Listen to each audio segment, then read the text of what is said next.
பையனோட அம்மா கிட்ட பேசியும் சொல்ல உண்மையை சொல்ல மாட்டேங்கிறனேடா. அவன் எப்படிக்கா சொல்லுவான்? அவன் தான் சிந்துவோட ஆளாச்சு. சிந்துவும் சுல்லா கிட்ட எந்த உண்மையும் சொல்லக்கூடாதுன்னு சத்தியம் வைக்கிறா. அவள்கிட்ட உண்மையை வர வைக்கிறது ரொம்ப கஷ்டம் கோ. இல்லடா, சுல்லான்ட்ட இருந்து எப்படியாவது உண்மையை வர வச்சிடணும். இல்ல இசக்கி, இந்த விஷயத்துல நீ அவசரப்பட. எனக்கு இருக்கிற ஒரே நம்பிக்கை சுல்லா மட்டும்தான்.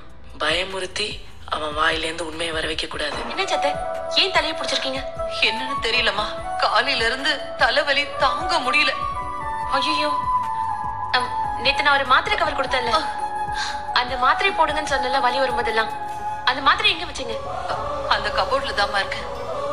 இந்தாங்க, ஃபர்ஸ்ட் இந்த ஜூஸ் குடிங்க. நான் பாத்துக்கிறேன். ஆனா ஆறுமுகத்துக்கிட்ட மட்டும் ஏமா கோவமா நடந்துக்கிறேன்? ஆறுமுகம் ரொம்ப நல்லவம்மா.